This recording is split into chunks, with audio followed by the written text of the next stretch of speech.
Muy bien, ya estamos en el desarrollo del programa y el primer tema, como lo anunciamos, tiene que ver con este paquete de leyes que se aprobó hace una semana atrás y que de alguna manera marca el punto de partida del gobierno de Milei. ¿Por qué era tan importante este paquete de leyes llamado Ley Base? ¿Y qué significaba para Milei esta aprobación? Y bueno, ¿y qué viene para adelante? Lo resume muy bien Milei cuando le hacen una entrevista esta semana y quiero compartir con ustedes un fragmento muy cortito de esta entrevista donde él sintetiza brevemente lo que ha sido para él la aprobación de la ley y qué viene para adelante. Lo vemos. Buenos días. Bien, todo bien. ¿Empezamos otro país? ¿Empieza otro país ahora para el gobierno suyo? Definitivamente. Primero hay que poner en contexto qué es lo que significa la aprobación de la ley bases y lo que hemos hecho hasta ahora, que nosotros definimos como la fase 1 del gobierno. Por un lado, hemos pasado la reforma estructural más grande de la historia argentina. La ley bases que pasó anoche es un hito histórico y monumental para la historia argentina. Primero porque es 5 veces más grande que la reforma que hizo Menem, siendo que la reforma de Menem era la reforma más grande de la historia argentina. Si a eso le sumamos que el DNU está vigente, eso significa que Argentina acaba de poner en marcha 800 reformas estructurales. Esto significa que Argentina, en términos de libertad económica, va a escalar 90 puestos. Argentina empieza a parecerse a países como Alemania, Francia, Italia, con lo cual esto nos pone en un sendero de crecimiento a niveles de poder cuadruplicar nuestro PBI per cápita. Con lo que implica eso en términos de reducción de pobres, de indigentes y aumentos sustanciales en los niveles de vida. Cuestión estructural. Por otra parte, también hemos logrado consolidar lo que nosotros, una de nuestras principales políticas, que fue el déficit cero. Básicamente, los números hasta mayo han sido verdaderamente imponentes, a pesar de los continuos pronósticos de que era solamente un mes y al mes que seguía se caía. No solo eso, sino que además tenemos las esperanzas de que los números que van a terminar dando el mes de junio, que tiene en contra, digamos, la estacionalidad en términos de lo que es el pago de medio aguinaldo, van a ser números verdaderamente sorprendentes y eso nos va a dejar un colchón, esos 6 meses muy grande, un colchón financiero muy grande para enfrentar los pagos de intereses del mes de julio. Por lo tanto, la consolidación fiscal está en marcha y lo que viene de acá para adelante es, ya pasó la etapa del déficit cero, ahora vamos a la etapa de la emisión cero. Es decir, ahora se viene... ¿Esa es la fase 2? Claro, ahora se viene el cambio de régimen monetario. Bueno, muy bien, 2 o 3 cositas de este párrafo que Milei lo anuncia como lo que vendrá. Me parece que es ambicioso y genera ciertas expectativas. Parecernos a Alemania, Francia, Italia, son países que le ha llevado muchísimo tiempo llegar a los niveles de estándar que están. Han pasado por guerras mundiales, y allí Milei lo compara con una mejora económica y seguramente que deriva eso en un bienestar social. Lo que hay que decir es que estas mejoras económicas deben ir acompañadas también de una mejora en lo educativo y en lo cultural, para que lo económico vaya asociado a estos cambios sociales que ocurren en Alemania, en Inglaterra, en Italia, en Francia. Quien visita estos países, uno se da cuenta que la relación del individuo con la sociedad es completamente distinta a la que tenemos nosotros en nuestros entornos sociales, completamente distinta. Hay una cultura, hay una forma de ser que hace que Alemania sea Alemania, que Italia sea Italia, que Francia sea Francia. Entonces decirlo rápidamente que si mejora lo económico vamos camino a esas realidades sociales es arriesgado, es prometer un horizonte que es muy, muy difícil por la propia idiosincrasia latina que tenemos. Así que ese es un primer paréntesis que hago con respecto a esta propuesta que hace Milei de ir hacia un lugar ideal, pero poco real para lo que es Argentina. Y la segunda fase, que tiene que ver con la no emisión, bueno, eso sí puede ser un factor que pueda llegar si se propone el gobierno de no emitir más. Así que la no emitir más y los equilibrios fiscales primarios hacen que, bueno, el país pueda salir de este círculo vicioso que es la inflación y la suba de los precios. Así que, bueno, auguramos que esto conduzca a que la nueva Argentina que propone Milei vaya despertando poco a poco y, por supuesto, el resto de las fuerzas políticas y sociales acompañen desde el lugar que puedan y quieran estos cambios que se avecinan. Vamos al siguiente tema que tiene que ver, que está relacionado con lo anterior, porque si hay un cambio en lo económico, hay un cambio en lo social, hay un cambio en lo educativo, debe estar acompañado de un cambio en lo judicial. Vamos a ver en este video, muy cortito también, qué están haciendo algunos jueces y a dónde hay que poner la lupa, el zoom, para mirar qué está pasando en algunos tribunales de Comodoro Pi. Allí hay un juego muy perverso entre la justicia y los grupos económicos, especialmente sobre algunos empresarios que aparecieron en los cuadernos de Centeno y que ahora han tenido por ahora luz verde para seguir actuando impunemente. Pero vamos a ver el informe y después continuamos con este análisis. Hubo un fallo de la justicia donde se dice: Calcaterra no pagó una coima sin un aporte de campaña. Me gustaría tu visión sobre esto. Bueno, imaginarás que no estoy de acuerdo con los argumentos, ¿no? Es un retroceso, ¿no? Absolutamente. Más allá de que yo te podría decir, bueno, periodísticamente, esta hipótesis que ahora hace el Tribunal de Casación no hace más, o se basa, o si querés tiene como basamento la confirmación de los hechos, ¿no? Porque para que haya aportes de campaña tiene que haber habido pagos, aportes, ¿no? Claro. Y nosotros lo que en su momento investigamos fue claramente eso. Acá hay un personaje en un auto que pasa y recauda millones de diferentes compañías. Eso fue lo que contamos y es lo que ahora la justicia, después de muchísimos años, sigue confirmando, ¿no? Un presidente, un empresario que paga y el gobierno de Cristina que recibe los bolsos. Absolutamente. Lleno de guita. Lo novedoso, en este caso, como te digo, eso es la confirmación de los hechos. Novedoso es que dice, son aportes de campaña. Esto tiene muchísimas aristas desde donde criticarlo. Primero, que el hecho de que haya aportes de campaña no quiere decir que no haya delito, ¿no? Fundamentalmente.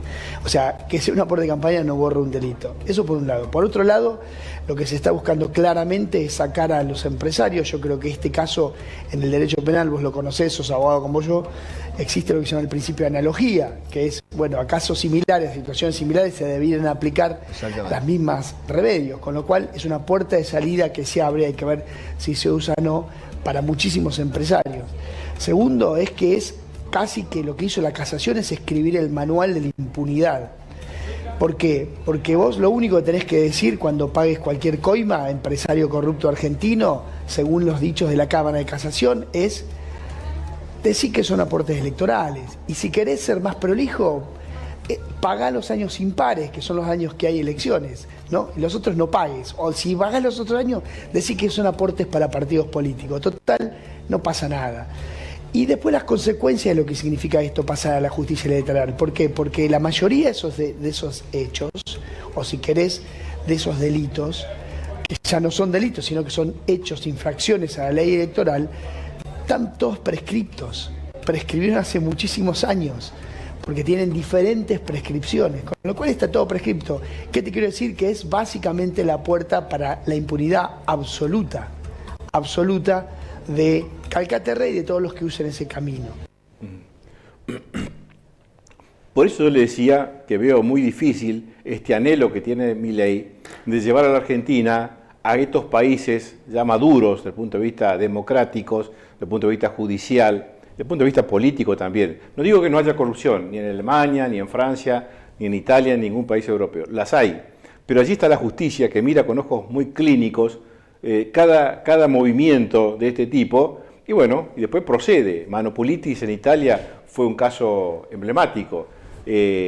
Pero lo cierto es que en Argentina estamos muy lejos de ese comportamiento por parte de la justicia para limpiar la corrupción que está enquistada en nuestra sociedad, sobre todo en los estratos políticos y empresariales. Entonces, esto que decía, este fallo de la Corte, de la Cámara, perdón, donde lo liberan a Calcaterra de esta acusación de los cuadernos de Centeno. Vemos la foto, Sebastián, la siguiente, la número 3, donde está allí los cuadernos de Centeno, esta justamente, Calcaterra, y esta absolución que hizo este tribunal con respecto a esta sentencia que tenían, sentencia no, esta acusación que tenía por haber pagado coimas al Estado, a políticos, y estos políticos le daban obras públicas para que realice. Entonces, esta triangulación entre políticos que daban obras a empresarios y estos empresarios que pagaban coima a estos políticos, este círculo vicioso, bueno, se fue alimentando y estos cuadernos de Centeno que están allí, muestros en pantalla, destaparon esta olla y la justicia, gracias Eva, y la Cámara en este caso, hizo que a Calcaterra y a otros que van a venir a posteriori, diga que fueron aportes de campaña o que fueron aportes políticos para los partidos políticos. Realmente se escribe allí el manual de la impunidad en la República Argentina. Esto ya fue apelado, seguramente va a ser rechazado y seguramente Calcaterra, que es el primo de Macri, irá a la justicia y se defenderá en la justicia como corresponde. Si es inocente quedará libre y si es culpable tendrá el peso de la ley, pero no puede ser que dos señores fallen a favor de la impunidad en la República Argentina. Al contrario, deberían estar expulsados de su trabajo por incompetente en la función que están realizando. Bueno, esto por un lado. Viene otro tema que es las cuentas en la provincia de Entre Ríos. ¿Cómo están las cuentas financieras? ¿Cómo están las arcas de la provincia en estos primeros 3 meses de gestión? Primer trimestre y luego viene el segundo trimestre y en el semestre. ¿Cómo están las cuentas públicas? Y bueno, es alarmante porque están en rojo literal. Y para esto hay un informe que lo tomé del canal 9 de Paraná, donde Sebastián Martínez, periodista, hace su informe desde el punto de vista económico y lo queremos traer porque, bueno, no es que habitualmente estamos acostumbrados a escuchar estos temas por personas especialistas. Lo traemos para compartir con ustedes y ver que la provincia de Entre Ríos no está en su mejor momento económico, hay un déficit primario y financiero que son aproximadamente 1.600 millones de pesos que está en déficit y bueno, tendrá que hacer frente más adelante a un pago en dólares de una cuenta que ya tiene sus años. Vamos a ver el informe y después sí seguimos este análisis. Sin dudas, Evangelina, lo que decía recién el contador Alfredo Calabrese, quien está un poco comandando los estudios que hace el Instituto de Estudios e Investigaciones Económicas y Sociales del Consejo Empresario de Entre Ríos, es un estudio que se hace desde 2008 en adelante sobre todas las cuentas públicas, una lupa sobre los números del fisco entrerriano. Y es muy interesante ver vaivenes y cuáles son las tendencias. De lo que nos contaba hay obviamente algunos datos muy alarmantes y preocupantes, que justamente son estos déficits. Como bien explicaba él, el déficit primario más manejable en los primeros 3 meses de 1.600 millones de pesos, no es un número que preocupe en la provincia. Pensemos que una masa salarial son 100 millones de pesos, pero 100.000 millones de pesos, pero realmente que hay una señal de alerta ahí, con algunos pequeños ajustes, con esto que está tratando el Congreso. Por eso se está mirando también tan de cerca lo que pasa con la ley bases y el paquete fiscal, sobre todo. Quizás con algunos fondos que puedan volver desde ganancias, un impuesto que se coparticipa en un 64%, a las provincias quizás les dé algún alivio para corregir, por ejemplo, este déficit primario. Si vemos las placas lo vamos a entender muchísimo mejor en los números, porque justamente esto es lo interesante, poder ir conceptualizando bien cómo fue cambiando la variación. Esto analiza la variación 2024-2023, comparando el primer trimestre de este año con el del año pasado. Vemos que los recursos crecieron, uno dice, bueno, recaudaron 205.000 millones y ahora 524.000 millones, estamos mucho mejor. Es una variación del 156%, pero en una inflación anualizada que está cerca de los 250%. Entonces, la variación real es una caída del 31%. Los recursos cayeron un 31%. Los gastos también, porque la paritaria estuvo levemente a la baja, porque se recortó la obra pública, como bien lo marcaba Calabrese. La obra pública está casi frenada en la provincia de Entre Ríos, hubo una pequeña reactivación de algunas obras, pero lo cierto es que los gastos cayeron un 25%, un poco en línea con la caída de los ingresos. Por eso el resultado primario de aquel 16.000 en positivo o superávit del año pasado, pasamos a menos 1.600, un déficit de 1.696 millones. Lo más preocupante en esta comparación, y ahí tenemos que pasar al resultado financiero, es este déficit financiero. El año pasado había un superávit financiero de 4.200, que era este fondo que tenía la gestión Bordet para pagar la deuda a futuro o la deuda de la gestión entrante, que obviamente generaba intereses. Ahora hay un déficit en lo financiero porque se tuvo que pagar esa deuda. Ese fondo estaba en fondos de inversión en pesos que generaban más intereses, pero con la devaluación de diciembre perdió muchísimo poder de pago. Esto es lo que critica la gestión entrante.